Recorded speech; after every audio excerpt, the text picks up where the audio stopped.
This is a dangerous groups that we're dealing with now.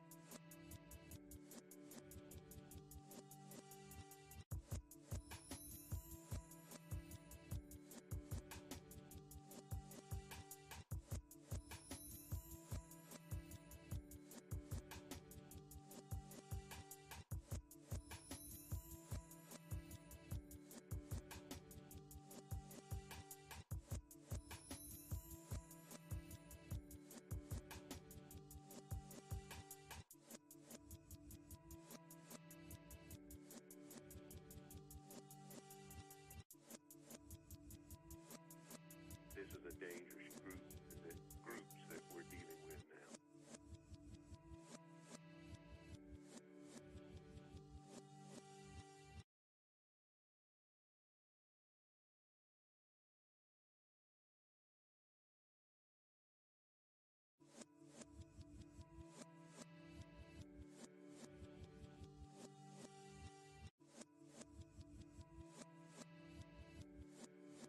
This is a dangerous groups that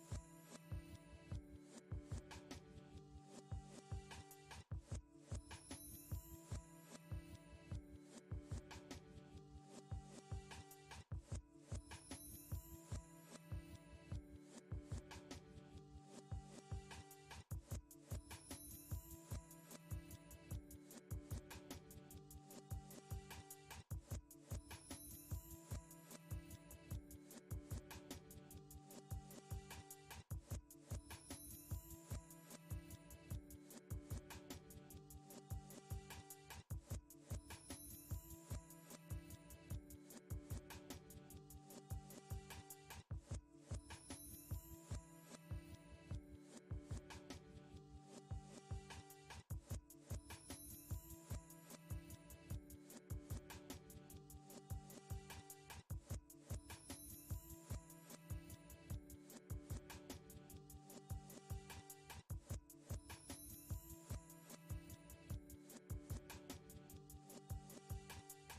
now.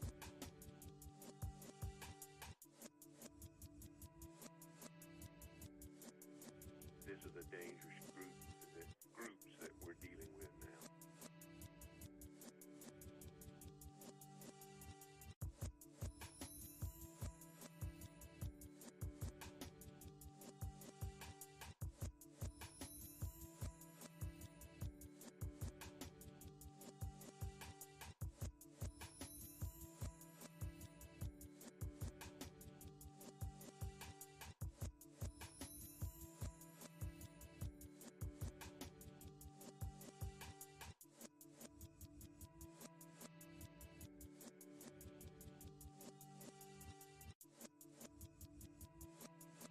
This is a dangerous groups that we're dealing with now.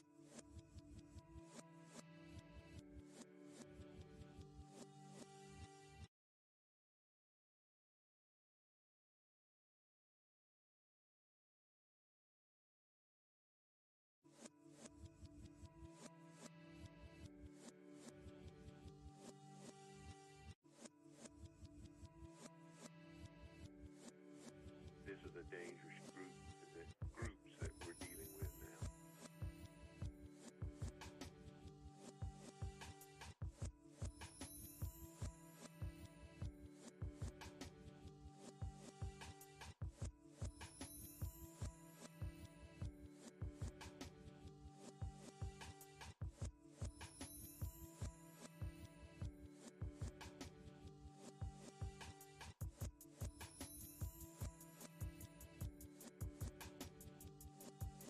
Oh, hey.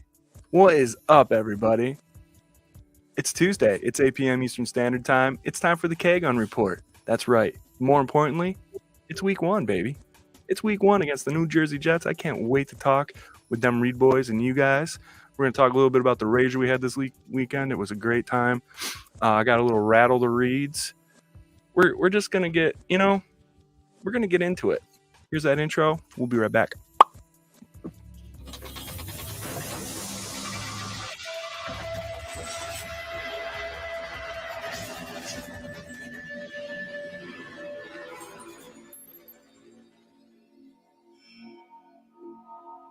Here we are, and here it is. Mics and all. Mics and all. Week 1 of the regular season is upon us, 2 days away from an NFL game that counts. I can't believe it. Before we get into all this nonsense and craziness, I want to direct your attention south. West of me. Right down there to the man, the myth, the twin, Jarrod Reed. What's up, Jerry? What's up, Swank? What's up, Scott? What's up, 24/7 Buff Pandemonium? What's up, Bills Mafia? I'm hanging out between Seneca, Cuca, Canandaigua Lake, representing that FLX Mafia.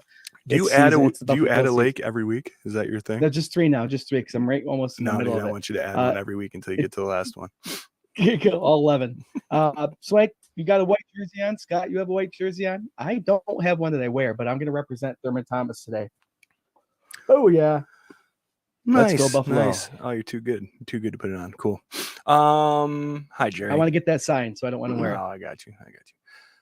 Good to have you, Jerry. Good to have you. Right over near, right here, next to me, up top, my brother from another mother, who happens to be Jerry's mother as well. Scooter Magooter. What's up, Scott?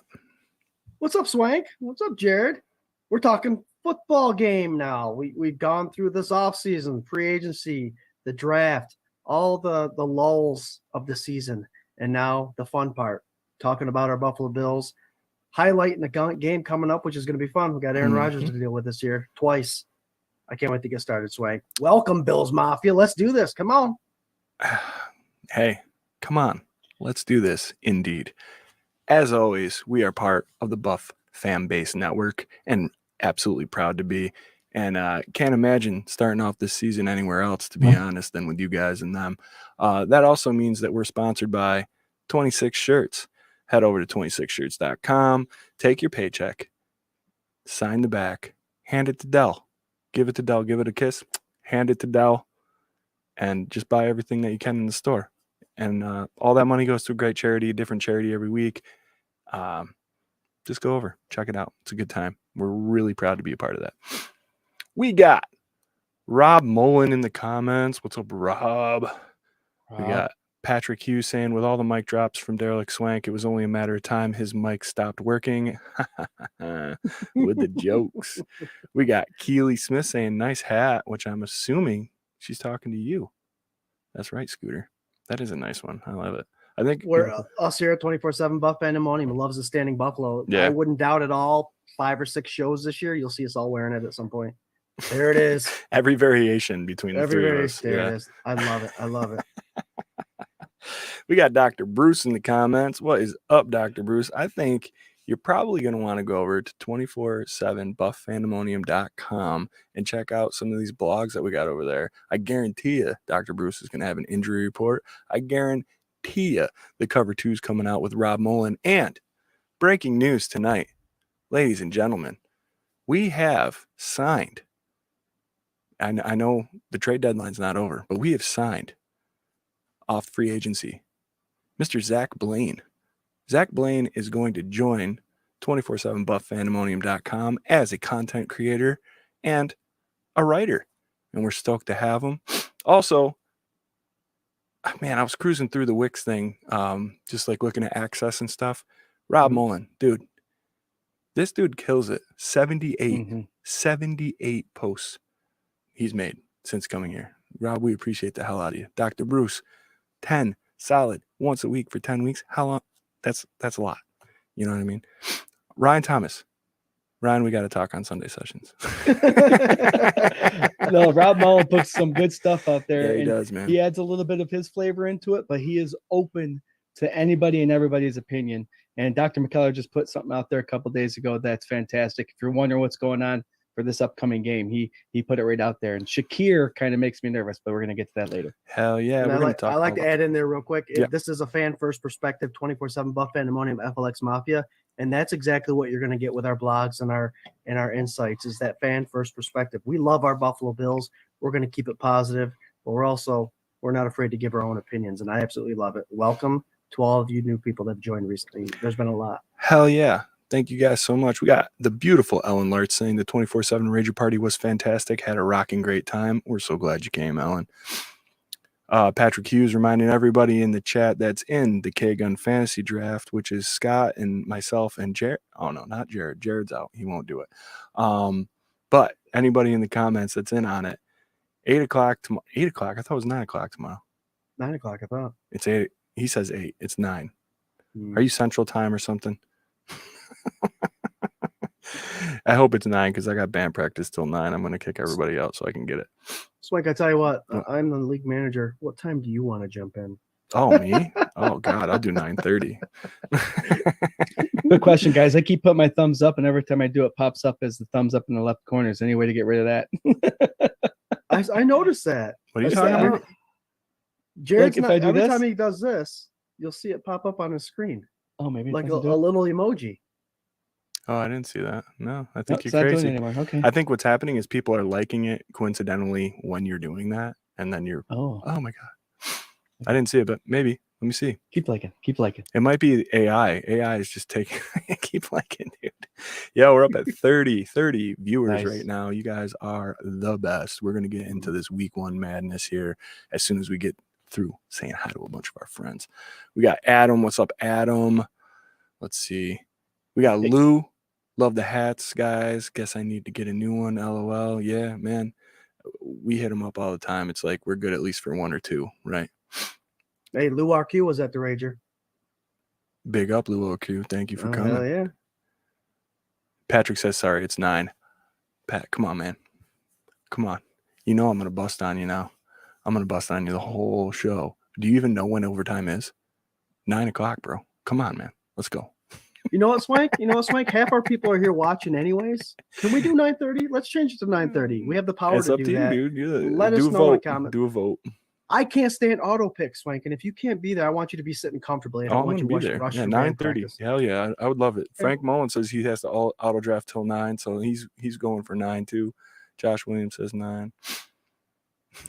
Nice. Okay, let's do 9:30. Rob says no auto draft. All right, 9:30. Better send it now. We got Dakota. What's up, Eichler's Dakota? here. He is a big winner this weekend. Yeah. Hope you're enjoying that merch, buddy. What do you get? Oh, man. What'd you Dakota, get? share what you got with everybody. We had a lot of cool stuff. Yo, Bill's Jason showed up. A bunch of our superfan friends showed up. They were working on the Mafia Misfits house and worked their ass off and then scooted down the thruway to see us for a little bit. And it was a good time, man.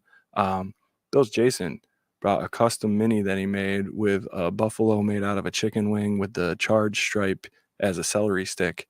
And it was a signed Gregory Rousseau that he put up in our raffles because he's a good dude, man.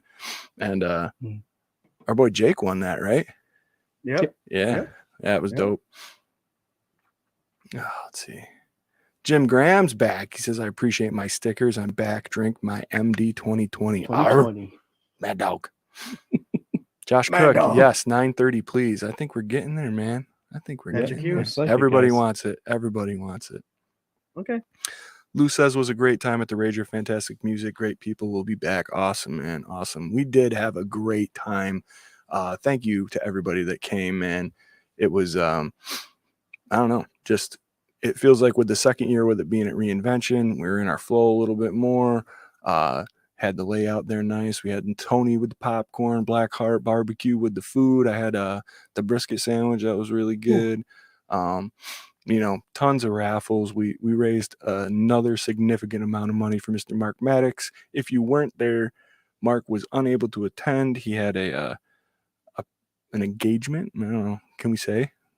Yeah, the NFL contacted him Wednesday to let him know that they want to retest him for the CTE lawsuit that's happening for the NFL. It just so happened that that test was going to happen Friday at 2:00. His flight was due at 4:00. He was wondering what time he'd be done with the testing to see if he could make that flight. That wasn't going to happen. So him and his wife were working. He texted me late Friday night saying we can't get anything going on here. So the latest we'll be there, or the earliest we can be there, is 8:00 Saturday night. And we were just like, you stay there, you get your stuff done. Don't be pressured to get here. We still are going to be honored to raise money for that Help One Foundation, and we're still going to go to the Reinvention to have some fun and hang out with Bill's Mafia. And that's what we did. And Mark, we did well. So yeah, hell yeah, yeah. I want to thank everybody that showed up, man, because we, the three of us, we stay true to our promises, and our word is our bond, and we don't put out anything that is fake, false, or misleading.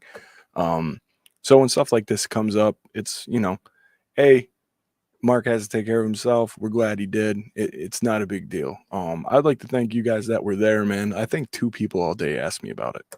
Like, really, I don't know what you guys, and we made an announcement in the beginning and stuff, but it was really more about the community coming together and hanging out and, having some beers, eating some food, listening to some music, and some great live stream and podcasts. We got Kevin Kanya and Nate from Circling the Wagons.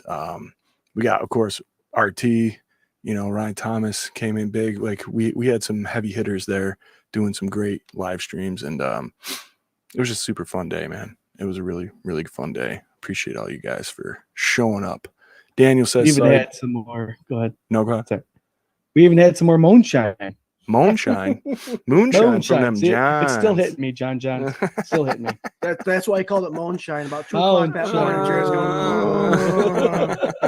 going. Daniel Green says, sorry to have missed it this year. Looking forward to making the next one. Hell yeah, Daniel. We'd love to have you, man. We got Uncle James. What's up, Mafia? What's up, Uncle James? What's up, Uncle Jamie? Adam says, no, that's what we plan on doing. The next year, we plan on getting out a little earlier and making it so you guys can plan better ahead of time, bigger and better every year. And we would love to see every one of you guys there for sure. Yeah, and also anybody that was there, man, hit us up, please, legitimately. What did you like? What did you love? What did you not like? What could we do better? What would you like to see?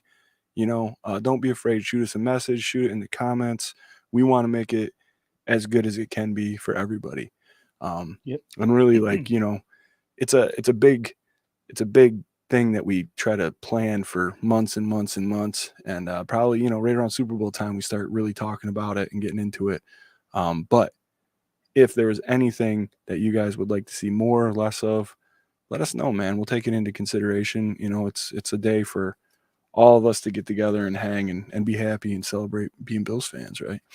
Yeah. I mean, it was a 3rd annual. There's a 2nd one there, and we are definitely, we can take the constructive criticism. So what Swank said, let us know. We want to make it better for you guys.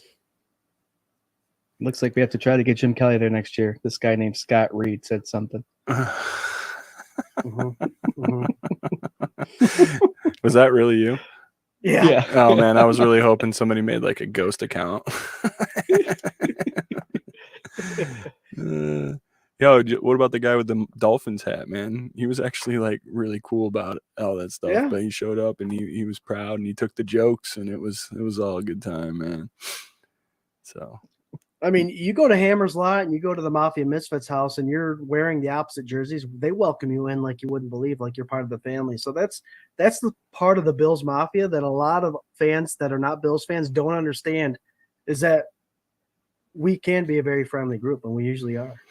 I think people across the country really get that, man. I think the majority of people know, I know it's crazy. I know we're wild, but I think there's a difference between like Bills Mafia and like Eagles fans.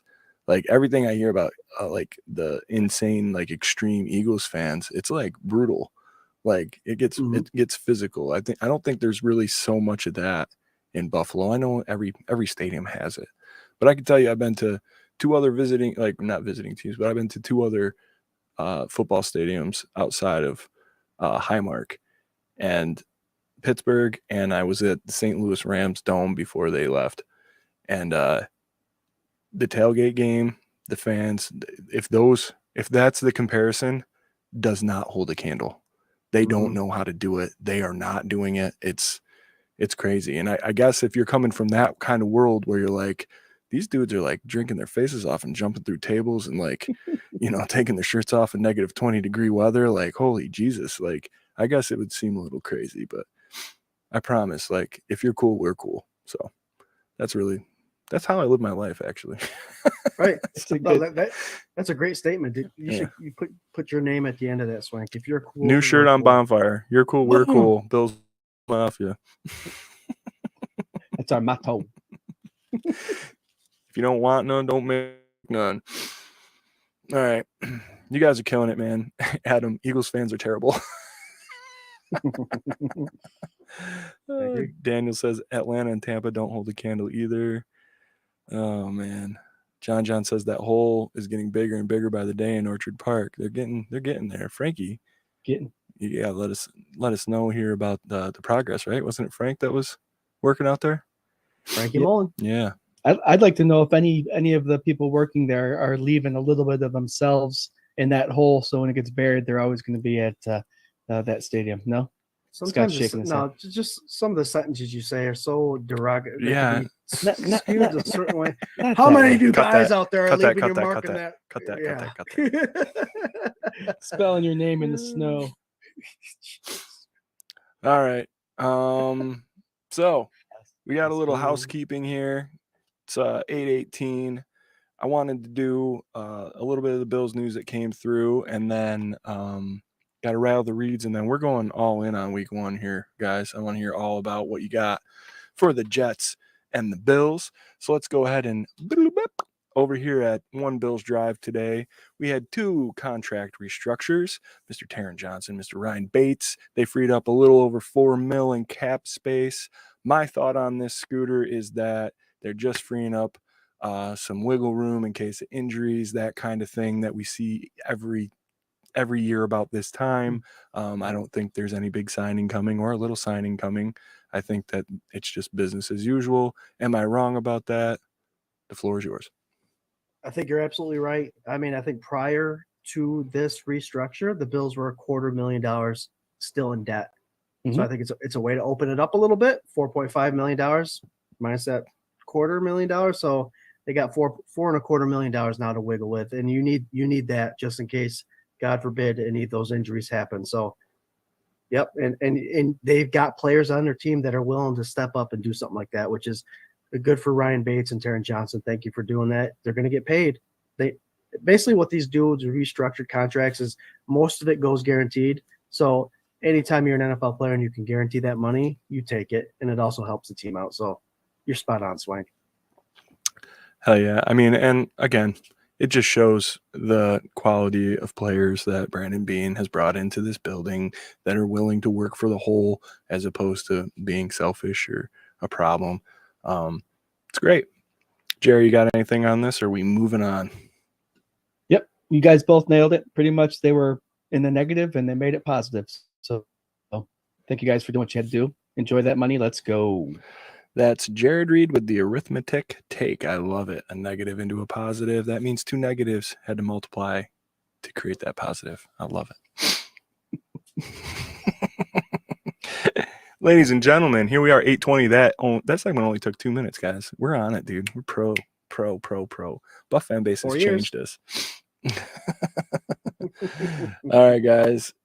We have one of my favorite segments, and I think we started it last year, and it's called Rattle the Reads. Rattle them reads, actually. This is a segment where you can play along in the comments. I bring up a stat, some quips, some trivia of sorts, and see if I can pit brother against brother in a battle to the knowledge death. And we call it Rattle the Reads. It's a lot of fun, man. It's a lot of fun.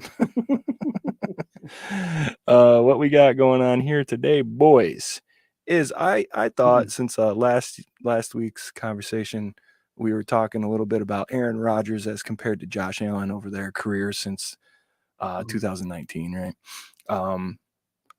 I wonder if you guys can get close with the over-unders of career stat-wise where Josh Allen falls in average and total.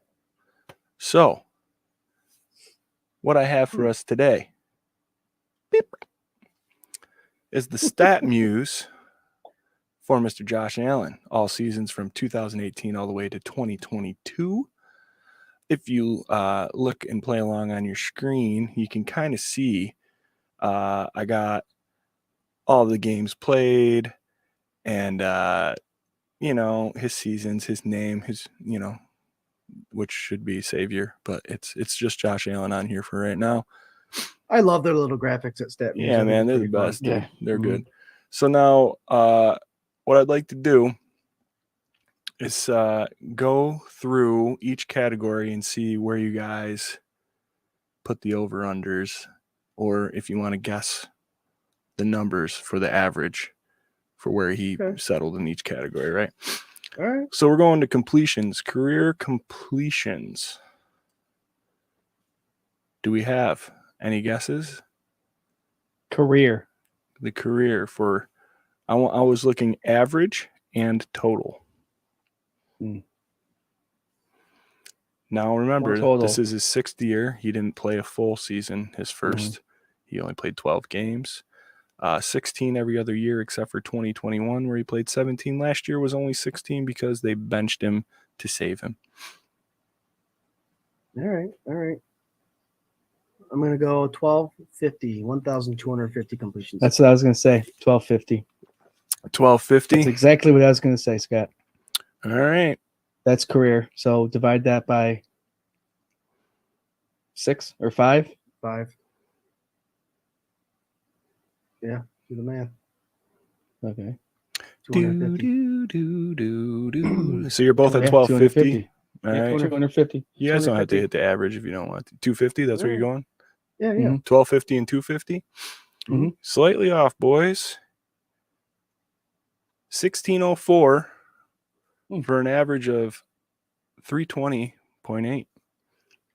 320 completions per year. Average per year. Yep. That's pretty good. They're very good. He got a pretty good. big boost with that 2020 and 21 season. He had 396 and 409. Last year he had 359. Yeah, in 2021 he had his highest completion percentage year, so that explain that number for sure. Patrick says, is Jarrod looking it up on his phone? Probably, Patrick. Probably. Patrick, come on. I just got the show. And there's my phone. Jim Graham, man, he had it 1,600. Harold Fuller good. says, bid $1. Oh, someone just joined us. Oh, yeah? Yeah, his name is Buffalo Spartan. Oh, this is Sparta. Oh, there you go. I missed that one, Jerry. There you go. Misfits mount up. What up, Spartan? We missed your ass on Saturday, boy. So the reason why we miss Buffalo Spartan is the Misfits 12th man Misfits Mafia Manor is currently under construction, guys. This place is amazing. It's Bills outside, inside, throughout. They got a bar in the back, and it's a great way to bring in those super fans from other teams to mix and mingle with them and have a good time. They've been working on this day and night trying to get it complete before the season opener. So I don't blame. He did say he would have rather been at the Rager, but business had to be done. They're still working hard to get that done. Said, yeah, I was busy building decks. Hey, man, Get it? this dude works hard for the Mafia. Mm-hmm. You can do whatever you want, Spartan. I'm hoping I can get up to see you sometime. But my excuse is going to be I'm building a house as well. So, Yep. And just so you know, Sparta, if you trim the bushes around the deck looks bigger. From what I hear. That's an old Reed trick. Swank says, "Let it grow, bro." Anyway, so if you got the completions, we're sitting at 1604 for a total. What do you think attempts we're at, boys? I'm gonna try and move right along through this so we can get to the game by 8:30 here. So I'm thinking that totals at 60% completion rate. So add another 40%, and that's what your total is going to be. Anybody good at math? Yep. I'm not playing. I'm watching. So go ahead. I'm going 6. Damn, that's tough. Ding, ding, ding, ding, ding, ding. 1,800 attempts. So 50% would be what? That'd only be Scott? 200 50% more. would be 32. That'd only be 200 more. Oh, If you did 32,000. 1,800. So let's say Yep. 3,500 Yeah. attempts. Yeah. You were off by 1,000. 2,566 That's what I attempts meant. in his career with an average of 513 per game or season. No, season. I was right. Yeah. Percentages. What completion percentage? I mean, you could crack out your calculators and figure it out, but What do you got for completion percentage? 63%. 63. Yeah, that's what I'm going. Overall percentage. 63. Mhm. Yeah. 62.5. I'll give you the roundup, boys. Nicely done. All right. Nicely done. Now, yards. Total yards in Josh Allen's career as a Buffalo Bill. Total yards. All right. Like you're sliding that over ever so. Okay, let's see. Let's go 15,000. Yeah, 16,027. 16,027. Dude, you'll never believe this. You're wrong. 18,397. Not Very bad, specific, though. Jarrod. Not bad. For an average of 3,679 yards per season. Now, you got to remember that rookie year, man, he just broke 2,000 yards. The sophomore effort just broke 3,000 and then has consistently been about 4,500 yards every year since. So, good on Mr. Josh Allen, man. That dude. Yeah, holy snakies. You guys go back and look at football cards in the late 80s and early 90s. They used to have the 3,000 club for these quarterbacks, and that used to be the goal to hit. Mhm. And you're looking at a guy, or the NFL's looking at 4,000-yard passers now. It's just unbelievable. Crazy. Yep. How about we go yards per let's see. That's going to be average yards per attempt, I believe. You guys want to give that one a shot?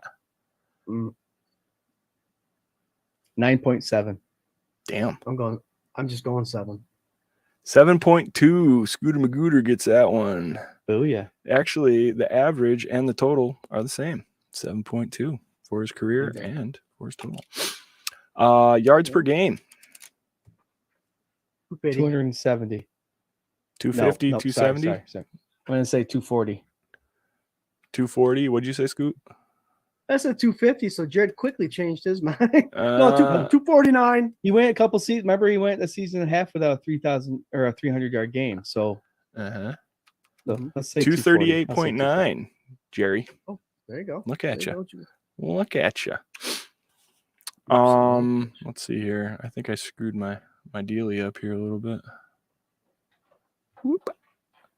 Is there a touchdown average on that? There is. You won't be able to see it on your screen at home, but what do you guys got? For total touchdowns? Total and average. And we'll end it there. 140. 27 average. 140 and a 27 average. What do you got? I'm going 125 and doing the 25 average, keeping it safe. 138 and a 27.6 average. Look at Jerry cheating like a son of a bitch over there. That's beautiful. Yeah, and this is just the screen I'm looking at. That's the one screen you're looking at. He's got 3 phones. Guys, Sarah, what is it? I mean, just like last week when we were comparing him to Aaron Rodgers, it was astonishing some of these numbers. To have over 25 touchdowns average a season, that's pretty amazing. Yeah. And to average over 4,000 yards a season, that's cool. 27 average with 10 thrown his rookie year. Yeah. You know? Yeah. And this is not this can't be tailing in the rushing touchdowns, you know. So that's a whole other beast. But I would say I won that, right? I think you cheated your way right into a win there, Jerry. I think it was good. No, you won. You did good. It was a good time. Thank you guys so much for playing along with us. That was Rattle the Reeds, and you can play along with us every week that I can come up with something to have these guys guess. If you have an idea, ask Swank. He'll ask him. Just so you know, Jared's wife Sarah was behind her with a big old computer. Oh, she's got cue cards. Yeah. But hell, our fans, they're watching the page and commented, did a really good job too. Yeah, so absolutely, man. Good get. Rob Mullen says, when comparing these stats, please keep in mind Josh Allen has had 3 different offensive coordinators in a 5-year career and a completely different wide receiving core each season. Great point, Rob. Absolutely. If you look like the ragtag team that he had his rookie season, and then even, I mean, you know, the John Brown, the Bees experiment, that all worked to get his confidence up in that sophomore year. But John Brown was hurt a lot after that. Yeah. So you're looking at the product of him getting right, getting comfortable with who he is and what his game is, and then getting weapons like Stephon Diggs, Gabe Davis. Now you got Dalton Kincaid. You got Emmanuel Sanders was huge. He kind of filled in that little void for a while and picking up. Yeah, it just, now you have the dude that made himself into what he is, and you're getting like these premier athletes around him, and I think that's exactly the way you need to build this. So, all right, guys, we got a game coming up, man. Yeah, we do. This coming Monday, that's 6 days away, 9/11. We're down in Jersey. We're facing the New Jersey Jets, prime time to start off the season. It is very fitting that the schedulers would make us sit and wait all the way until Monday night to to watch this game. But goddamn, I can't tell you how happy I am to have football back. I'm looking forward to it so much. I watched that Florida Gators documentary on Netflix. I've been watching college ball, and it's not even my thing. I'm just so ready for this season to start. I can't wait till Thursday night just to get a little taste. Hopefully the Detroit Lions beat the hell out of the Kansas City Chiefs. But we're going to do pick'ems here at the end of the show, because this is a football regular season week, boy, and we're doing pick'ems. We're back in our routine. So we're going down to Jersey. Jerry, tell me, how do you feel about us going into this game, and what do you think about this defense we're about to face? Yeah, it's New York Jets. It's an AFC East rivalry game. You ask Mark, those games are hard to play. You play them twice a year. You play them every year. So it's familiarity, which is very difficult to play. Our overall record is 68-57 against the New York Jets in the last 4 seasons. Oh, that's what you were looking up seasons. Right before you said that. Huh? 5 seasons, we're 7-3 against them. But they're always a tough game to play.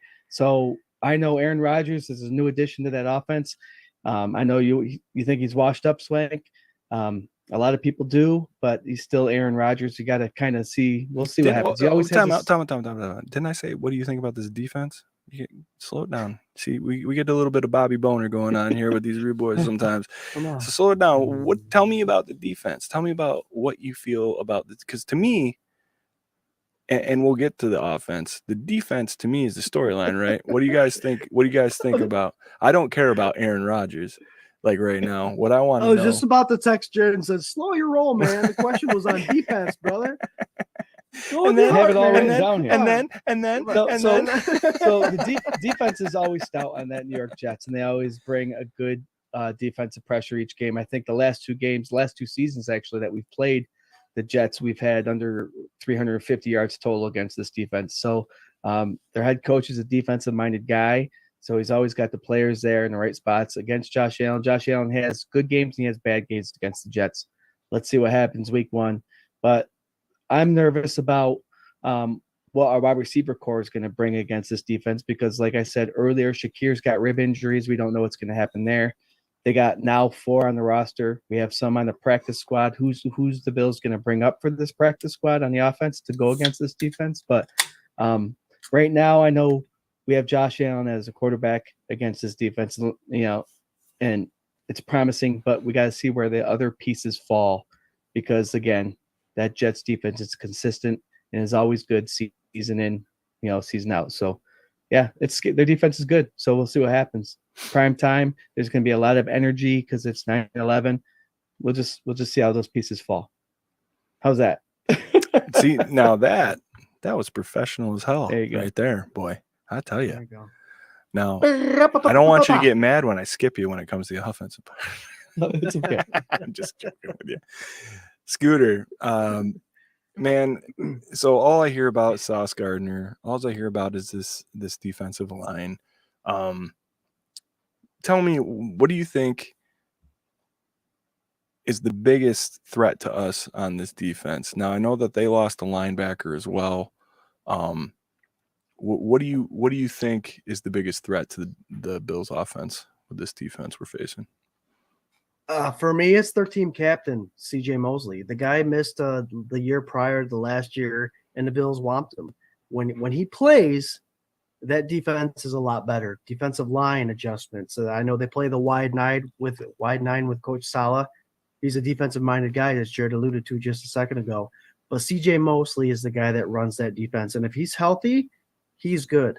And so I think that he'll be the biggest threat. He blitzes, he can cover the run, he can do it all as a middle linebacker, and it's going to be tough. It's going to be tough. Jarrod just threw out the stats about how the offense kind of struggles against the defense in the past, especially in those losses. It's going to be a tough game, and you'll see that in my score prediction. But it's going to be a good game. It's an AFC East game that I think the AFC East rivalry deserves. Let's just say it that. I think it's going to be a tough game, and I think that's going to be fun watching on Monday Night Football. I like it. John's he's talking defensive line. To me, that's where my head's at with this game. Mostly, I feel like the Bills have played mostly pretty well. I know he's banged up in one of those games here in the last year or two, but I'm not as worried, I guess, about a single player as I am about the defensive line as a whole, and it's more just to see how our new look offensive line matches up with them. I want to make sure Osiris Torrance is out there taking care of his business. I want to see Deion Dawkins kind of returning to form to 2 years ago as opposed to last year. I want to see how these guys, where's Spencer Brown at, you know what I mean? And this is going to be a tough test for them right out the get. So if what we did in the offseason was go out and get pieces so that Josh Allen didn't have to run for his life and didn't have to, do Josh Allen things 70% of the time, if we can knock that down to 40, I think we're going to be in way better shape, make him a little more comfortable back there. And then when he has to do those things, we know we can. So let's see where this offensive line stacks up against this defense. Now, there is another side of the ball when it comes to the New Jersey Jets. It's a side that some of us are very anxious to get to. And I would be remiss if I didn't throw it to my boy Jerry and say, Jerry, tell me now, finally, what do you think about special teams? It's a third of the game. So no, stop it. All right, tell me all about Aaron Rodgers in this offense, buddy. What do you think? They got some scary players over there. So we're gonna see Monday really quick how well Rodgers meshes with the running backs, and we don't even know what Breece Hall's a stud. We don't know what his what he's going to look like on Monday. And then they just have the new addition at running back over there too with, oh my gosh, was it who joined the Jets? The running back there? Oh my gosh. Dalvin Cook, my friend. Yeah. Oh my gosh. For some reason I had the wrong name. Oh my gosh. Yeah. So, oh my gosh. So he's going to be a threat out of the backfield and, catching and running the ball. And they have a good wide receiver core there too. And where their weak spot is on that offense is their offensive line. So we're going to see how our studs up front and outside and at the linebackers, depending on who's playing, show up and put pressure on Aaron Rodgers. The only thing that concerns me about this offense is Aaron Rodgers is a vet and he's been around the league for a long time, so he's seen a lot of things. Does he make up for that lack of offensive line? And does he take advantage of the linebacker play from our Buffalo Bills that I don't think we've seen the starting core yet until week 1? Mm-hmm. Interesting points. I will get to my Aaron Rodgers take right after I throw it to my boy, Scooter Magooter. What are you feeling here, buddy? Jarrod spoke upon Dalvin Cook, and we said this a couple weeks ago. Well, I did. I don't think Dalvin Cook is an addition. I think it's just kind of the par for the course with the Breece Halls and the Michael Carters of the world. I don't think that was much of a. I think that was they had the money for it, so they went and got him. He's not going to make that offense better. I don't believe, personally. Buffalo Bills have to expect the guy out of the backfield catching the ball as far as the running back goes. And I think they're going to keep it simple this first week. We saw Aaron Rodgers in the preseason struggle that very first drive. It was actually hilarious to see. And then he scored on his second drive. I think more times than not this season, you're going to see Aaron Rodgers with that first drive. That offensive line doesn't have what it takes to stop the Buffalo Bills. And they especially don't have what it takes to stop a McDermott-led Buffalo Bills defense. He's going to bring the pressure. He knows he has to. And with our corners finally playing together after all these years of not playing together, I'm talking about White, Boyer, Hyde, Taron Johnson. It's going to be a beautiful thing. seeing this pressure and seeing Aaron Rodgers struggle, and it may be something that we see throughout the rest of the season for Aaron Rodgers.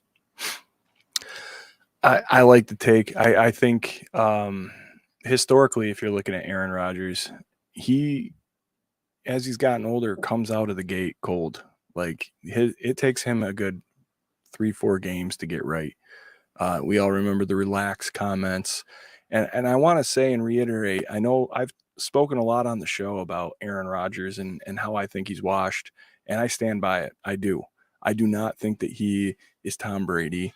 I think that we're seeing more of a Drew Brees kind of pattern forming than a Tom Brady pattern forming, and he's obviously neither of those players. But when Drew Brees was coming towards the end of his career, you knew he was coming towards the end of his career. And if you're looking at last season with Aaron Rodgers, you can blame it on wide receivers, you can blame it on GMs, you can blame it on play calling, you can blame it on whatever you want. Last season, to me, is the best indicator as to what that player is this season. That is the same schematics that they base Josh Allen and all the Buffalo Bills players on. And even if they have good seasons, they're still downgraded because we're in Buffalo. So to me, there is no reason in this whole world to think that Aaron Rodgers is going to be any better than he was last season. And if you're looking at the 2 MVP seasons before that, fine.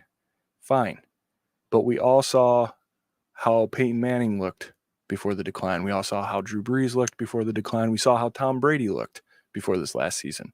And the fact of the matter is, these guys get old. They've been in the league a long time. Yes, they're savvy. Yes, they can get by. Yes, they are talented players. There is a decline, and I believe that decline is happening.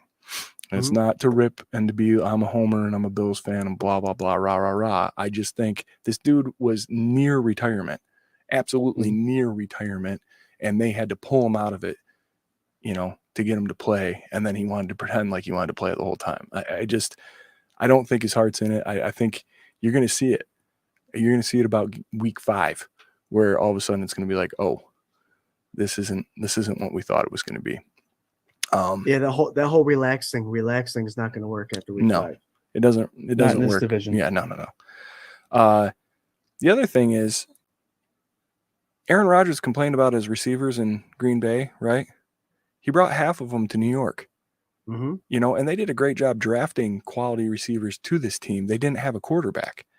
Now, again, we talked about it in the show. I would have went after a Lamar.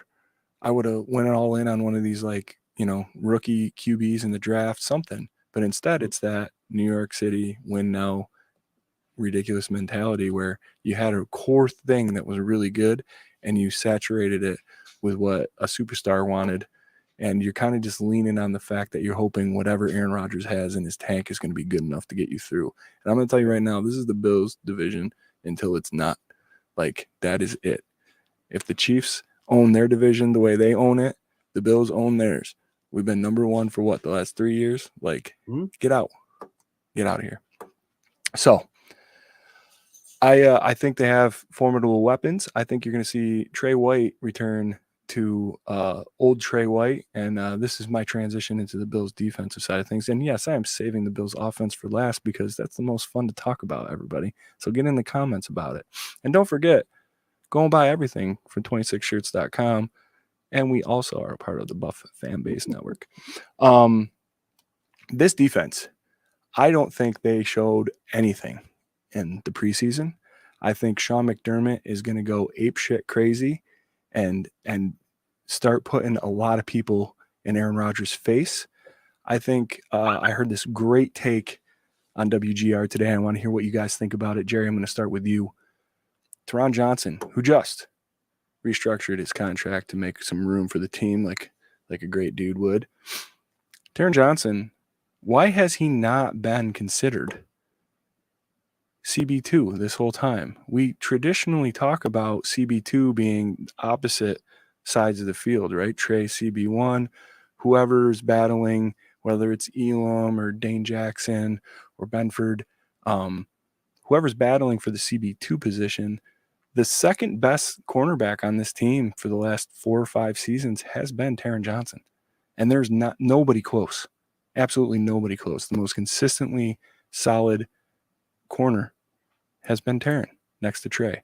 So I guess I want to hear a little bit about what you think that spot and that player, what kind of effect it'll have on this week's matchup and how that'll integrate with the rest of the defense that we're rolling out there. The Buffalo Bills used to have a cornerback named Antoine Winfield, and he was a tackling machine out there in the cornerback position. This league has changed so much that now you have to have more covering type cornerbacks to cover these receivers. That's why Taron Johnson is playing that third inside nickelback cover guy.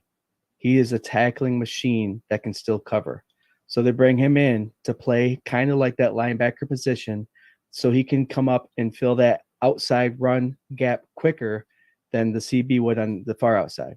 So Taron Johnson's specialty is that position right there. That's why you'll never see him going out to the CB. He plays that nickelback covering tight ends, receivers perfectly. I hear what you're saying. I'm not saying to push him to CB2. Yep. I'm just saying, like, starter wise, roster wise, he's CB2.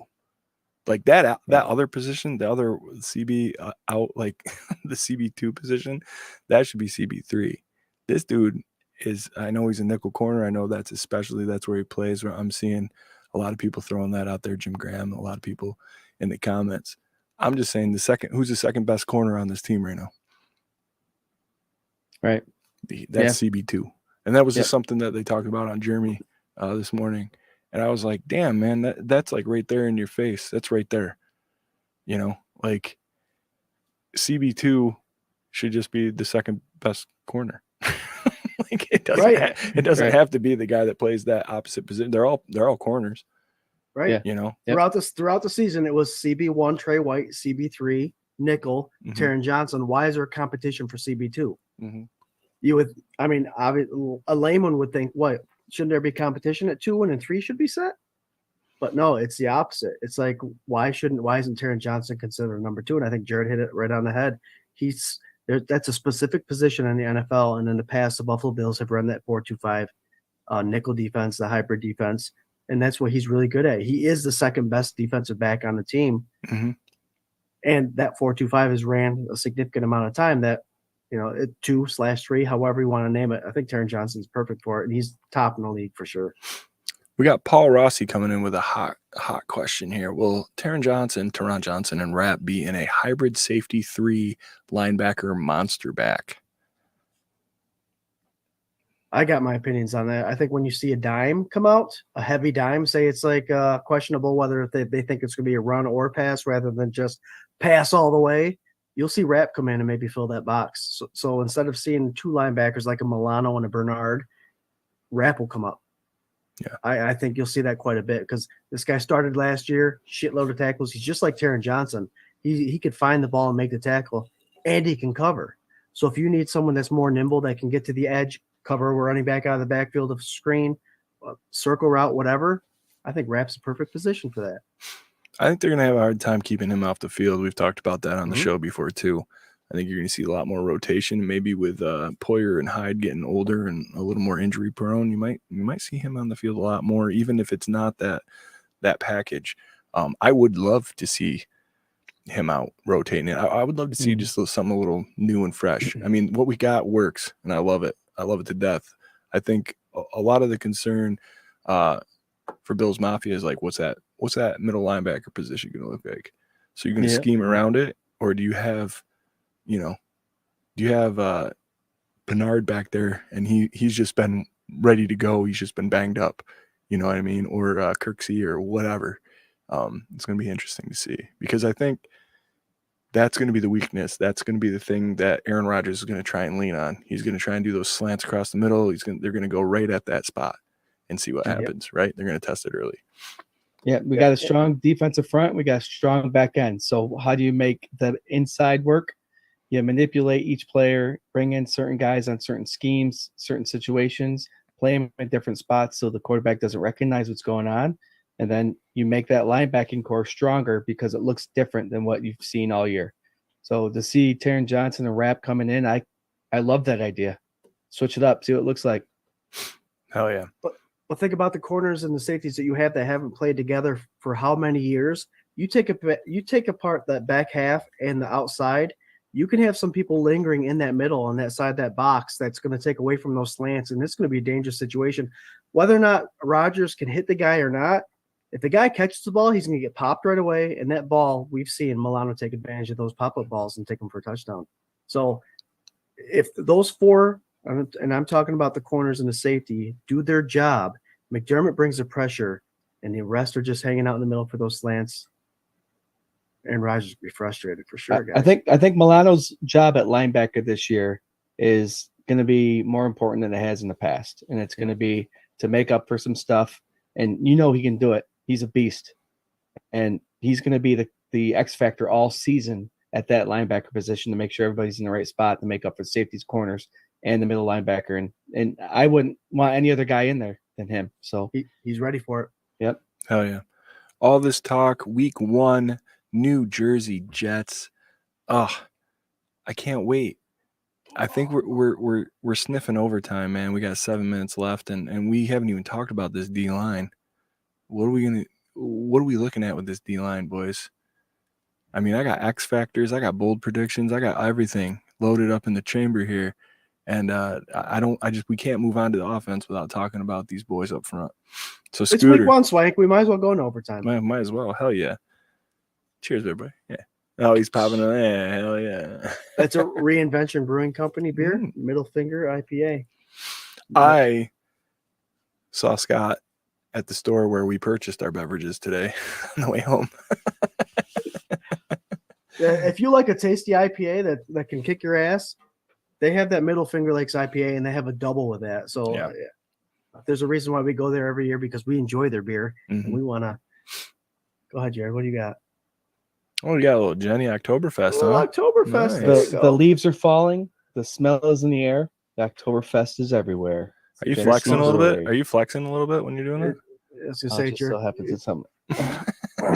It's your exposed armpit. That's the Cramp. smell you smell. Cramp.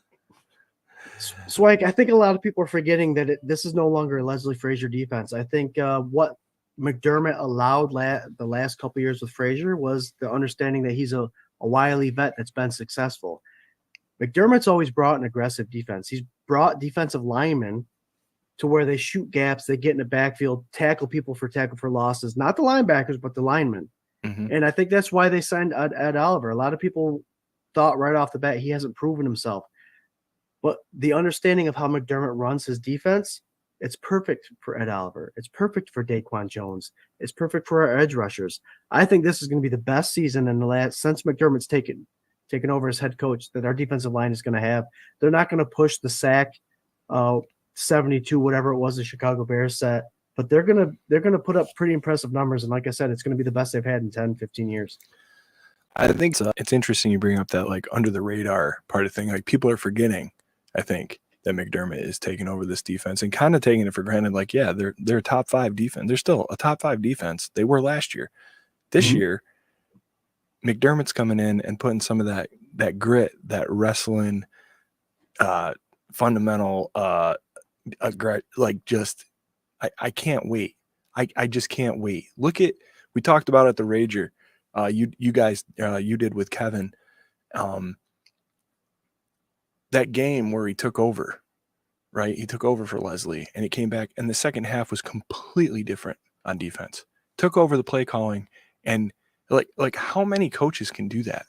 How many coaches can go from like being a head coach, seeing what's happening, seeing we're struggling, go in, be like, I'm going to take that, and not only do it, but do it with like a finesse to be like respectful and be like, let me show you what's going on. And then do it and fix it. Yep. Like in a 15-minute halftime and come back and fix it. Like the dude is a defensive mastermind. And I think a lot of this stuff with Leslie Frazier, it's like he's not a bad coordinator. It's just when we get in these spots, he doesn't have the answer, you know? And I think McDermott took a step back from that to be respectful of Leslie. I think that's all this was. I don't think it was like, this is McDermott's defense and blah, blah, blah. I think it's Leslie, like, put his influence in here. He had certain things at work. He got found out a little bit, and he didn't know what to do. Now you got Sean McDermott, who's been watching this on the sideline, being supportive, chomping at the bit, putting his 2 cents in, but for the most part, staying out of it, as I think head coaches should. I think they should let their offensive coordinators and their defensive coordinators do what they do. Otherwise, what are you doing? You got too much other stuff to do. Unless you decide to take over play calling and do it. If you're doing it for real, and you're delegating the rest. And he's doing that this year. So I think this is going to be a terror.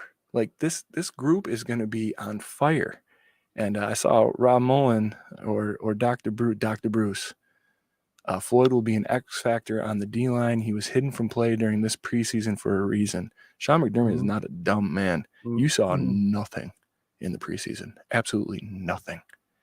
And it's going to be fun. It's going to be really fun to watch on Monday. Swank, to answer your question, any head coach, any successful head coach in the NFL should be able to take over the second half and call the plays. Like Mark Maddox has told us plenty of times, it doesn't matter if you're an offensive-minded guy or a defensive-minded guy, the game plan still has to come through the head coach. And that's why I think the adjustment was able to be made by McDermott and how he was successful. Defense has no other route now. It's that head coach, it's McDermott calling it, and it's going to be his way. And if it's good and consistent, we're going to find out. But too many people are forgetting it's going to be a totally different looking defense this year. Yep. I'm excited for it. I am too, 100%. I think people are tying like McDermott's persona on camera and like his like press conference. Like he's very calm. He's very in control. He's almost a little like jokey, serious, but like, likable. I think they're taking that demeanor and applying it towards like his play calling and completely forgetting where he came from and what he was and like the competitor that he is. And I think things are going to get gnarly, and I can't wait, dude. Totally can't wait. Go back to that Colts game, the first preseason game. McDermott's defense showed up on that first drive and blitzed, and they got a pick on it. Dane Jackson did. So if you want to see what a little example of what this defense could look like, I think it was the first or second drive. It was the first drive, and even the announcer said this is the type of McDermott defense that we expect. He came from a prodigy of a Philadelphia Eagles defensive guru by the name of Lane Johnson. No, something Johnson. I can't remember his name. But he picked up from him. Jimmy Johnson. Jimmy Johnson, not the Dallas Cowboys guy. And hey, he's got that pedigree. Mm-hmm. He does have that pedigree. He also has. Here we go, folks. We're in overtime. That's right, folks. When I was bragging about how we've been doing this for 4 years and we're on our game and we've been flipping through different topics just like lightning, I forgot to mention that we do like to talk and we love hanging out with you guys, and we go over, and we can because, that's what we do. It's overtime right now, baby. Overtime.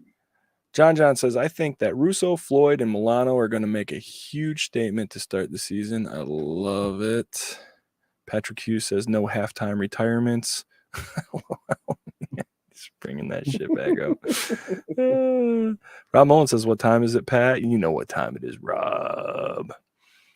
Let's see. Doug says, light a fire under Ed Oliver, and he will feast. I think you are going to see these guys, the most that you can possibly get out of them, you're going to see it this season. Greg Russo is a dog on a chain, man.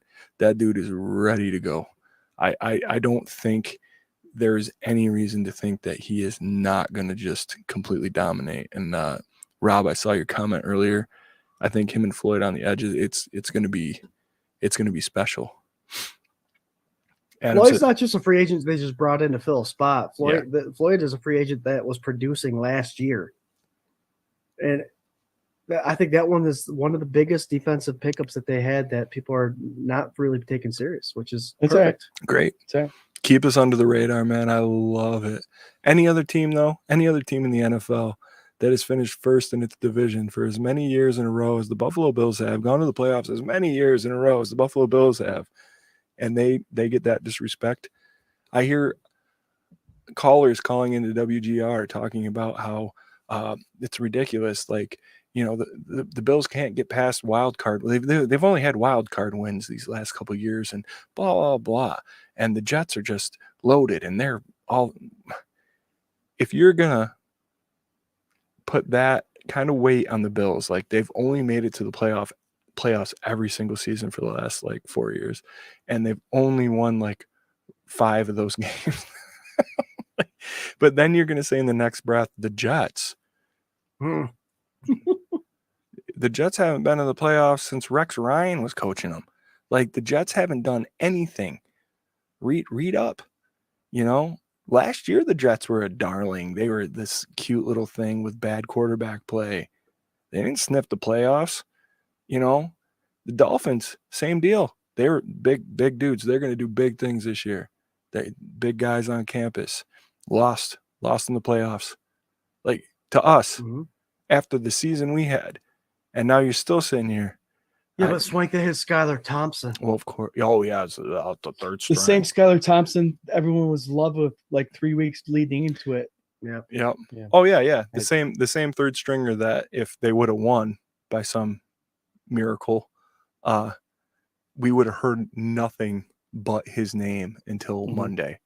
You know, and a guy that we wouldn't even see playing. Yeah, that's all we would hear. Yep. Yeah. So, I love it. I love being under the radar. I love the disrespect. It puts me back to like Josh Allen's like third year. You know, that second year we're like, oh, he made a little jump. Oh, blah, blah, blah. It's Josh Allen. Blah, blah, blah. He's a project. And then he doubled his stats again. And I guess he's okay. And now he's the staple that everybody drafts a quarterback on. Speaking of Josh Allen, Scott, tell me all about this offense and what you're looking for this Monday. Come on. My score prediction would tell you it's not going to be a very explosive day. It's going to be an efficient day, I think. It'll be an offensive mindset for Ken Dorsey to pick plays that are going to be effective. And that's such a general statement, but this is I don't want people to underestimate the defense that the Salah and the New York Jets is bringing to the table. It's a real defense. It's for real. Swank, you mentioned earlier before the Peyton Mannings and the Tom Brady's getting old. The reason they made it so far is because of a defense like the New York Jets have. So I expect it to be a very close game, but I expect this offense to show that they can adjust. That's the biggest thing. It's not whether or not they can put up 40 points. It's whether or not they can put up a drive that needs to score a touchdown. We're going to see a very efficient offense, run, pass, play action, and smart offensive play call by Ken Dorsey. That's what I'm excited for. Double-digit points. We're going to be in the teens, I believe. But it's going to be the most – Wow. It's going to be one of the most good-feeling teen points I think we've ever scored. Only because I think it's going to be a very tough matchup, as it should be. And I'm excited for it. I think this offense has the tools to beat these corners. I told you about the defense that with C.J. Mosley that he provides at the linebacker position, and we've all talked about the defensive line for the New York Jets. I think the Bills offensively are going to create the game plan that comes out with a W, and at the end of the day, in a division rivalry football game, that's what you want. All right. This is America, man, and I don't have to agree with what you say, but I got to respect your right to say it, man. No, I get what you're saying. I think realistically, I could see this completely being a slugfest. What I want in my heart of hearts is this team that they've built for all these years that seems to have the right pieces that people are underestimating, that they say the offense didn't get any better. They didn't do enough on the offensive side of the ball. And we've all said to that bullshit. James Cook is going to have a bigger role. He's going to be the feature back. He can do more things than Motor did. You got Dalton Kincaid. You have Sherfield, who everybody seems to be like not thinking about in the national media. You have a revamped offensive line. You have Harris, who like the backfield for this team looks 100% different than it did last year, even though James Cook was on it. James Cook is getting double the workload this year. I think that there are things that you cannot prepare for as a defense playing this team. You have no idea how they're going to use these guys. And they have so many guys that with a second-year Ken Dorsey coming in the offensive coordinator position, like you're saying, this is it. Show us what you got. You know, you have everything. You have all the pieces. If you trust in this line, you have all the pieces. Do it and spread it out. I would love it. I would love to see. I don't want a low scoring game, but I would love to see them just completely crush their souls any way they want. What a better turnout than the Buffalo Bills, other than blowing people up, because they did have one of the biggest margin of victories last year, point wise. And then we all know about their 3 losses were all under 8 points. What a better way to go against the Cinderella story of the New York Jets that everybody's fluffing up. It's not necessarily a Cinderella story. Everybody's fluffing them up like they're going to be a multiple win playoff caliber football team.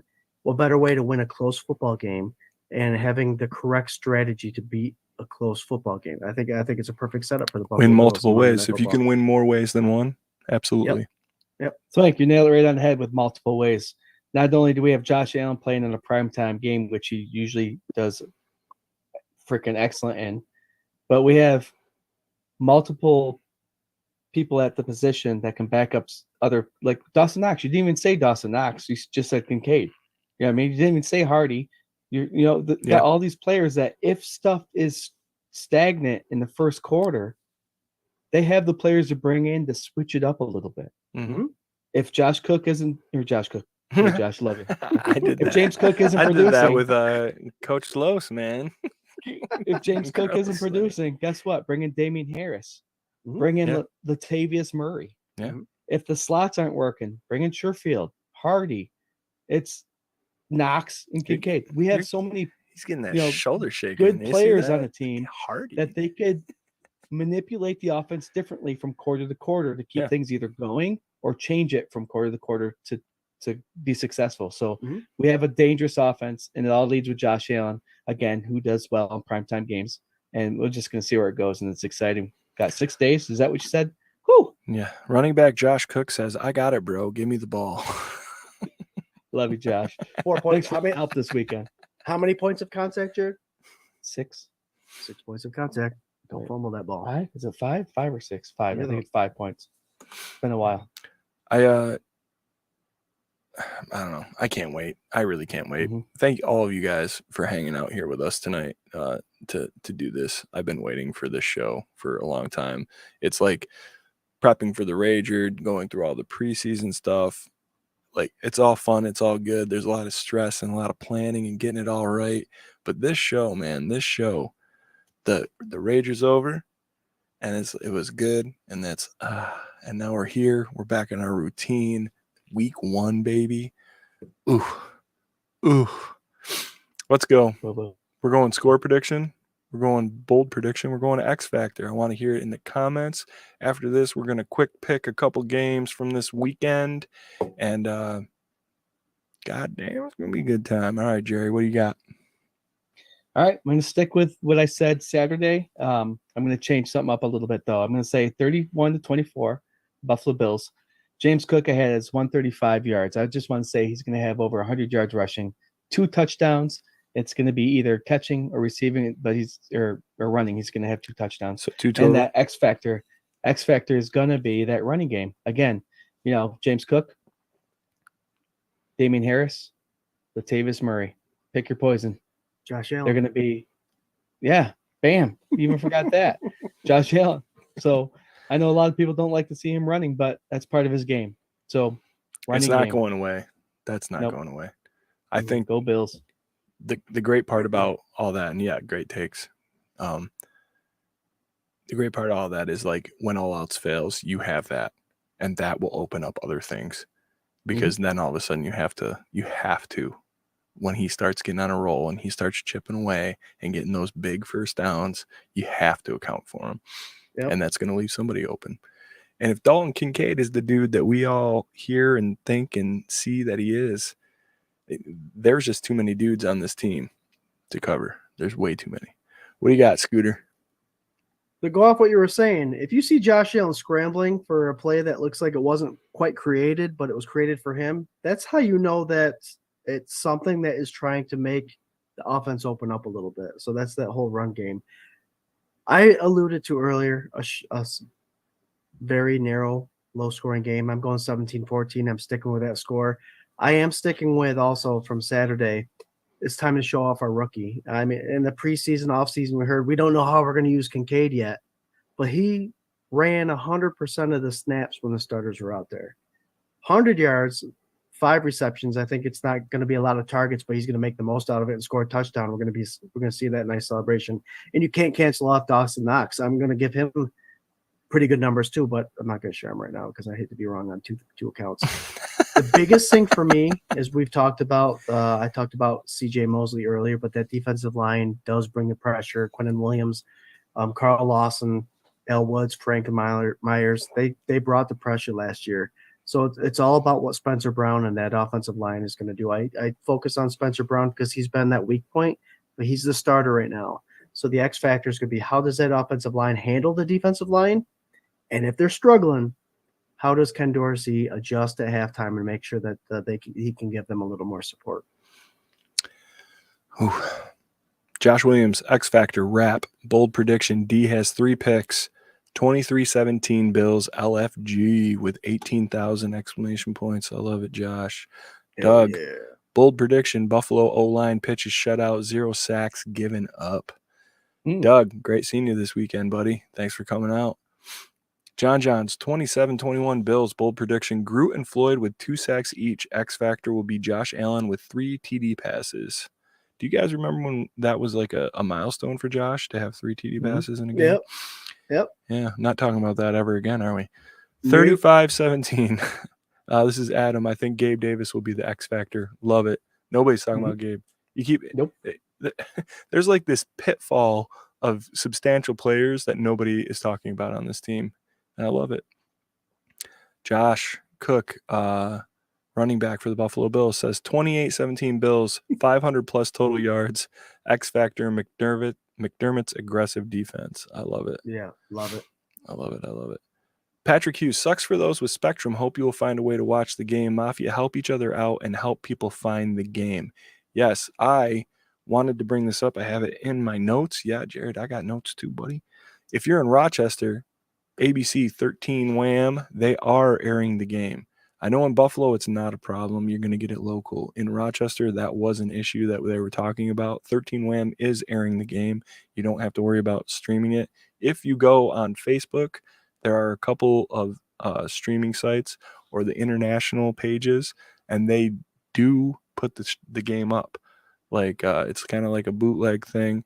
Can I throw one out there in Yeah, specific? Like a Bill website. Mafia. Ready? This is the page. They've had both games. Bills Mafia MTY. Okay. Shout out to you guys. We share a lot of stuff to you, and they accept it. And they stream the game. So Bills Mafia MTY. Look them up. Okay, there you go. Do what you can. There's no reason why we can't watch these games. No, absolutely not.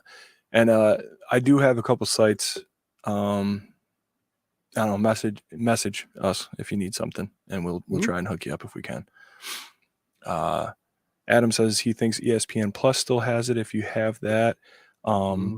Yeah, I don't know how all the blackout I don't know. Scott shared some stuff with me, and there's certain games that like I don't understand. Like if they're local, they're blacked out to you. You can't stream them. I don't know. To me, it's stupid. Like either you pay for it and you get it or you don't. You know, like that's it. But I don't understand how it's such a difficult process. If something's blacked out or there's not a contract that's negotiated yet between this network and that network, there's so much money made in the NFL. How come these things can't be? And how can the NFL not settle this? You know what I mean?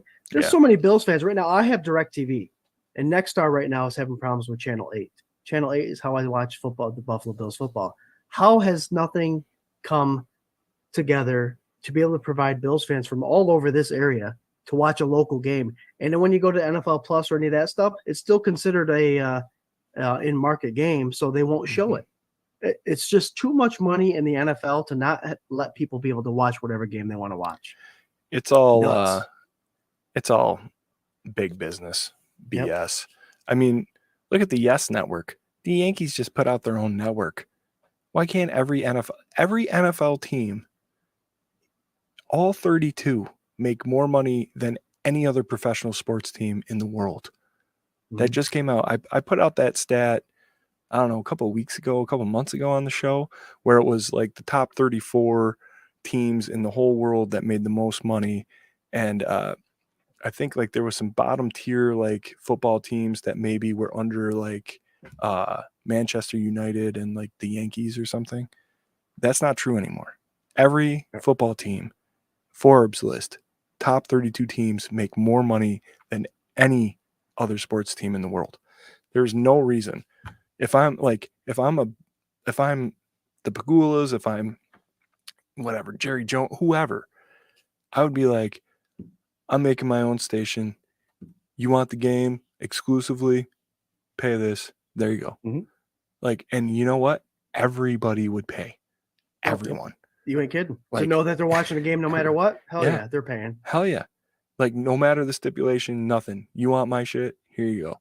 I mean, because right now it's Paramount, it's ESPN Plus, it's all that stuff. Yep. Just give me one network that's going to play Bills football. Play my game. And not to say I don't want, I'm going to watch Thursday. I'm going to watch whatever they air. A lot of people also don't know that you can get games over the air. You can get an HD antenna, hook it into the back of your flat screen, and everything's free. They got more channels now than they ever did when we were kids. I'm sitting here like we're crashing at my parents' house when my house is getting built. They got like 60 channels. Dude, they got a roof antenna and they get more channels than like I've ever seen in my life. like it's nuts, and there's no BS. You pop it on, you do it, you get it, whatever. But there's a lot of people that think that you got to have cable, you got to have satellite, all that, So there's options out there. A lot of people in the comments throwing stuff out. Appreciate you guys.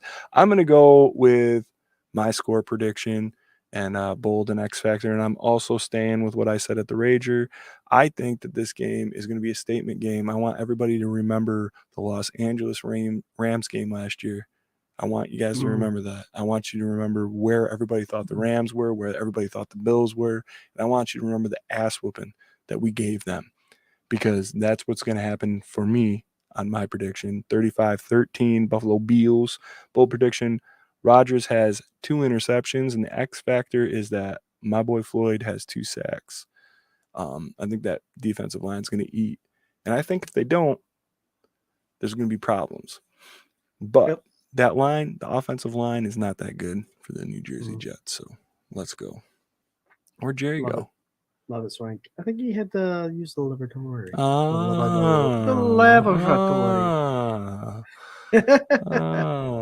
Patrick Hughes says, Scott, you were telling Swank to steal second.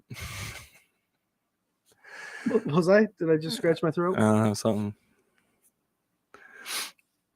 Let's see here.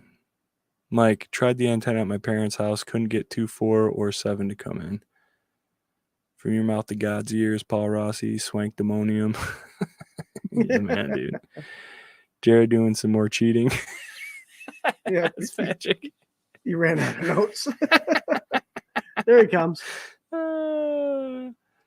Joe Kerwin. What's up, Joe? You look like a new viewer. Thanks for tuning into the K-Gun Report. Why do you think they restructured the 2 contracts today? We kind of touched on that earlier. Scooter, you want to give them a little synopsis?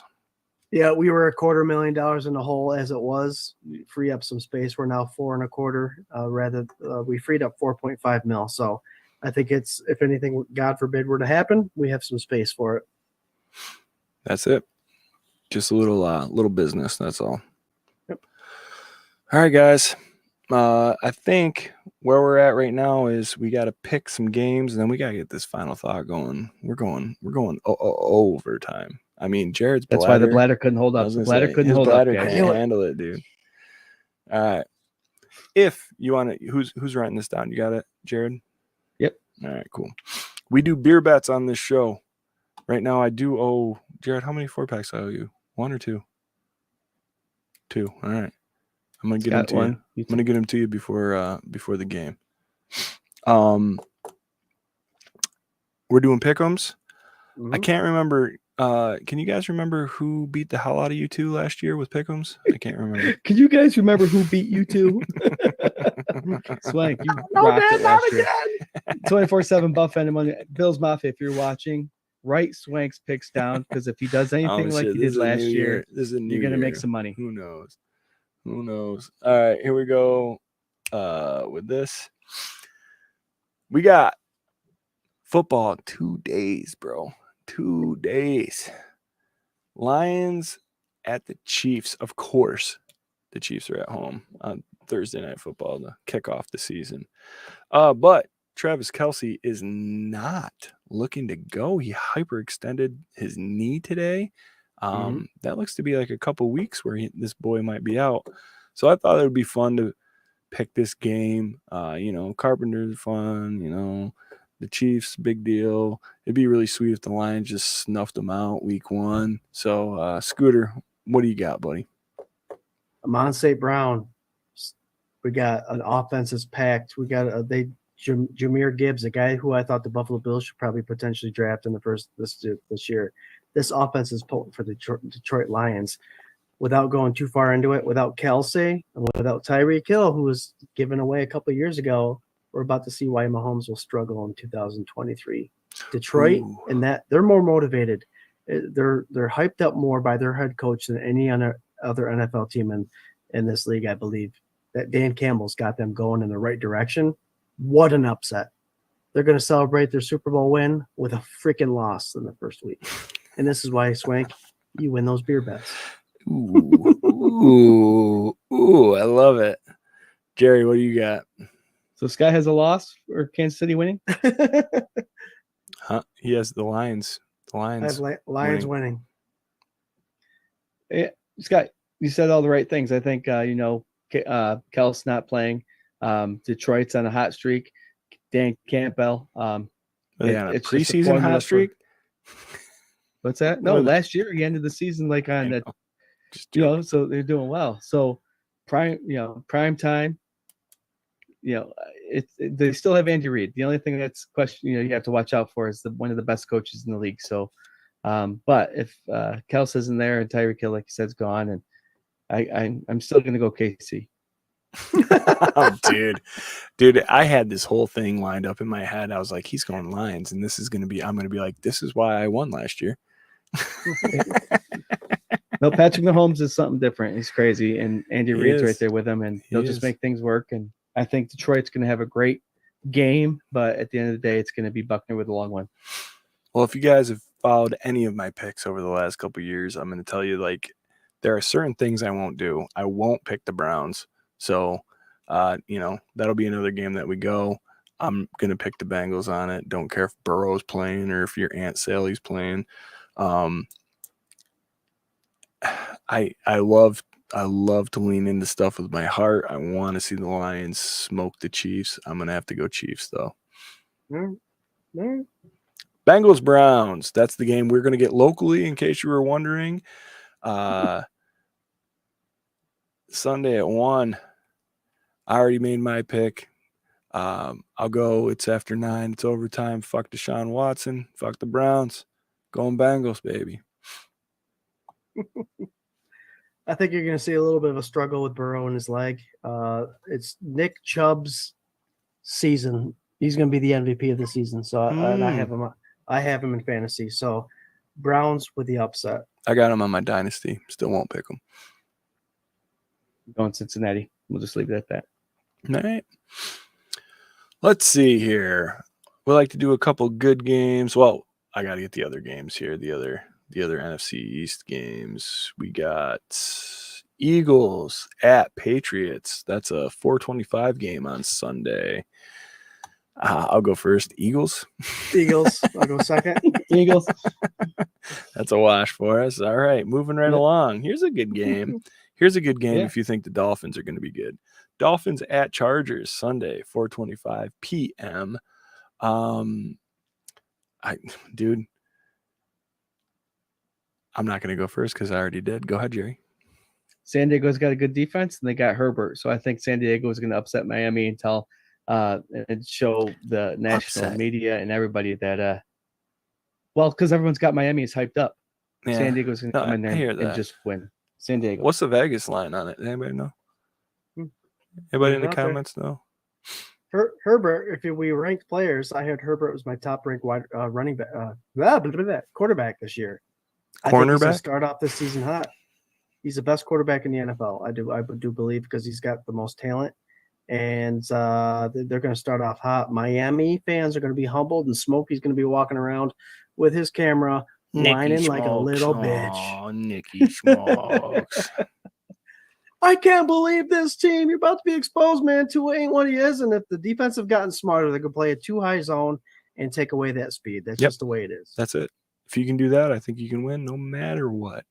No matter Chargers what. -3. What's that? LA Chargers -3. Okay. So that favors the Dolphins, right? Yep. Yeah. So you guys both picked the Chargers. I don't want to pick the Dolphins. I just don't. I don't like them. I don't believe in it. But I do want to win this pick'ems. So I'm gonna go Chargers. Why not? I'll tell you what. If the Chargers screw me this week one thing, they screw all of us this week one thing. From here on out, they're the same old Chargers to me, and I'm gonna flip a coin every time we pick a Chargers game. All right, let's see. We already picked Bills, Jets. Somebody had a suggestion in the comments for a game we should pick. Steelers, 49ers. I like that game. I mean, is there any other real like competitive? Like I heard that this week's games are like pretty lopsided, really. Like it's not really anything super exciting. Raiders Broncos might be exciting because it's going to be like 6-7 or something. Cowboys Giants. I don't know. I don't believe in Dable. Packers Bears. They probably are both about the same amount of suck. Rams Seahawks. I would think same amount of suck. I love it. Same amount of suck. That's another t-shirt. 49ers Steelers. 49ers at Pittsburgh Sunday 1:00. What do you got, Scott? Oh, it's tough. I think Steelers have the offensive firepower. They got Najee Harris over there, and they have Pickens and Pickett, which I think is going to be an outstanding duo for the next bunch of years. So I don't think you're stopping them. Plus, I have Pickens on my fantasy, so I'm going that way. All right. I'm going to go ahead and say Niners right off the bat. Their defense is ridiculous. I know people are questioning the quarterback choices. I am not. I think offensive genius over there. They might get it figured out. So what do you got, Jerry? Well, Scott goes on his pee break. I think Pittsburgh is going to beat the San Francisco 49ers. They're a little bit of an underdog favorite. I don't know if that means it, if you guys get that, but Tomlin's a great head coach. He knows how to lead these guys. They have guys coming in for their second and third year, especially on this offense. They're starting to click a little bit. I think Pittsburgh pulls off the upset and they beat San Francisco. Nice. What do you think? Should we do one more just because it's week one or what? You're at 6 games right now? Is that where we're at? Yeah, let's keep it at 6. Come on. Come on. You want to get right off the boat here. Right off the boat. More games. Texans, Ravens, bleh. Bucks, Vikes, bleh. Let's do another AFC, at least something with an AFC. Jags, Colts, that should be a blowout. Titans, Saints. Saints should win that, I'm thinking. Raiders, Broncos, that's the toilet bowl. Dude, toilet bowl. Toilet bowl. Raiders, Broncos. Raiders, Broncos. Jarrod, you go first. Let's go. I'm going to go with the Broncos winning this one. Wow. Can I get a reason why? Russie? You like Russie? Yeah, let's get Rossi. Let's ride. Season 2. Let's ride down the toilet bowl, dude. I can't believe I almost forgot about the toilet bowl pick, man.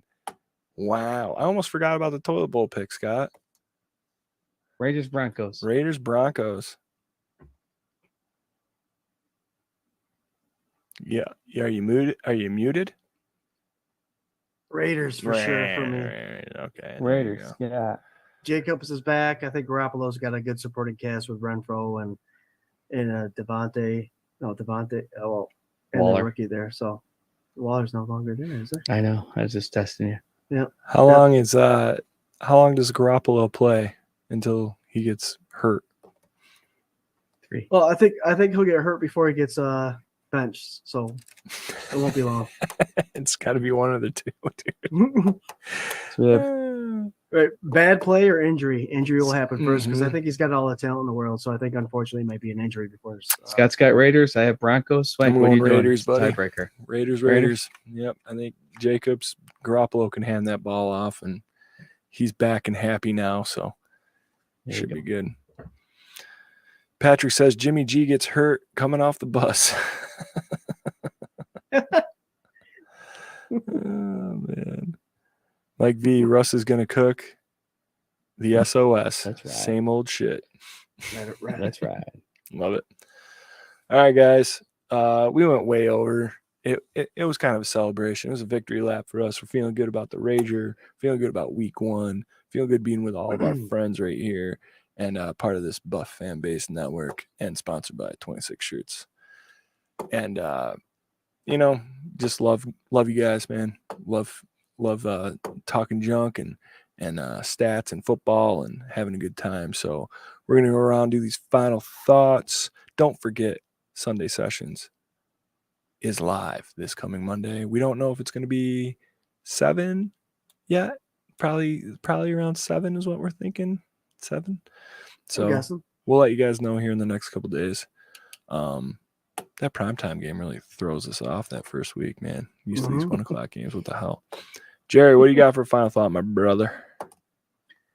Final thought. The week 1 NFL season schedule is here.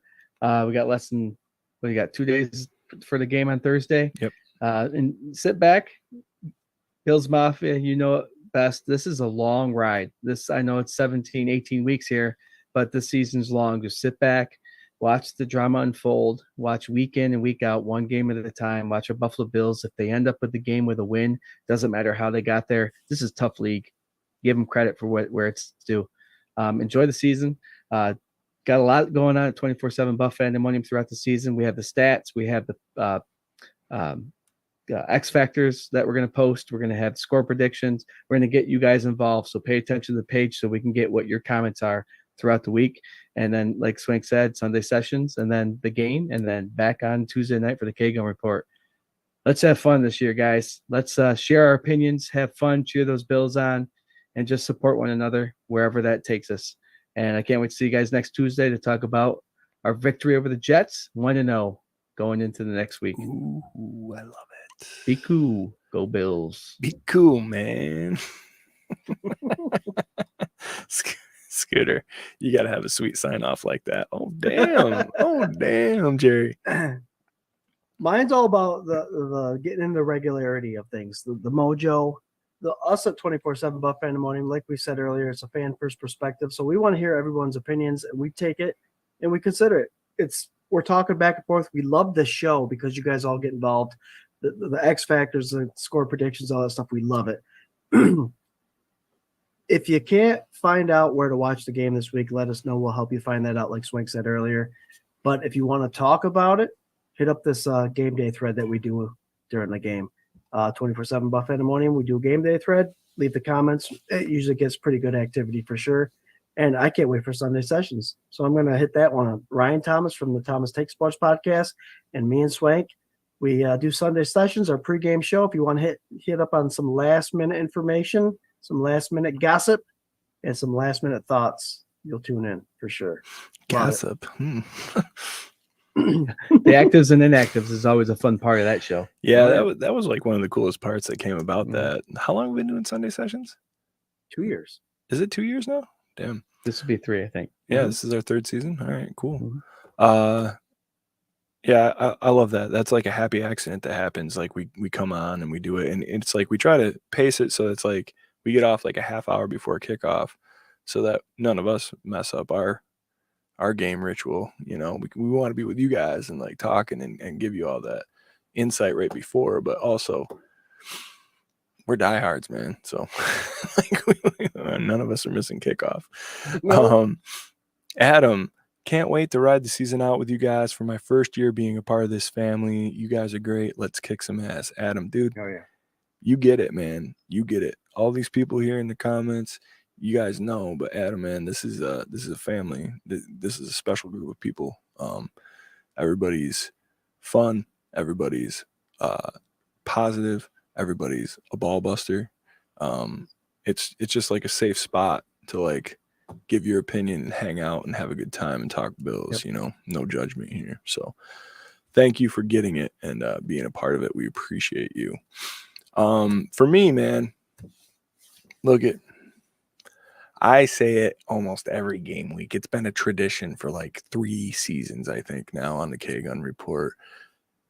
Take stock in this time right now. We are a good football team. We are consistently in the playoffs.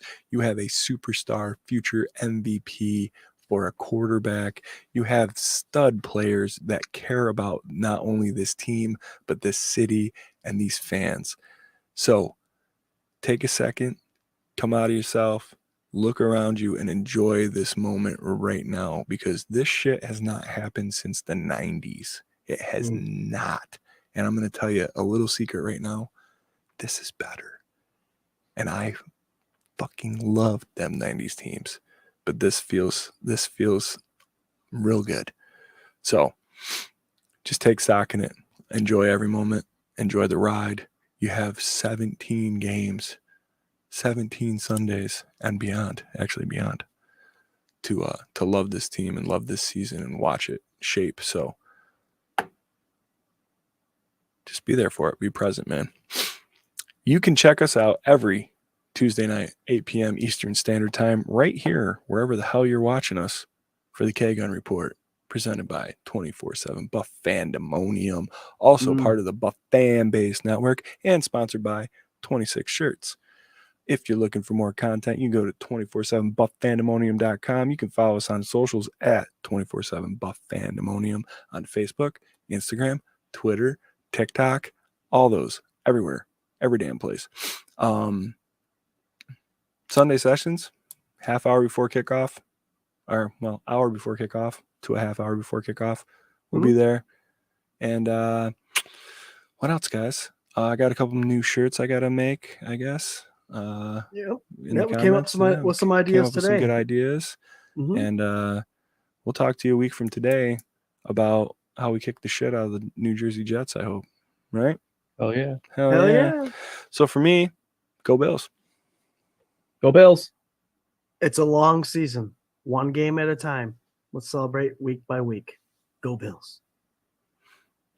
I'm going to keep this one real chill because we're just starting the season off and I don't want to overdo it. I don't want to scare people away with this transition. Go Bills. So, guys, go Bills!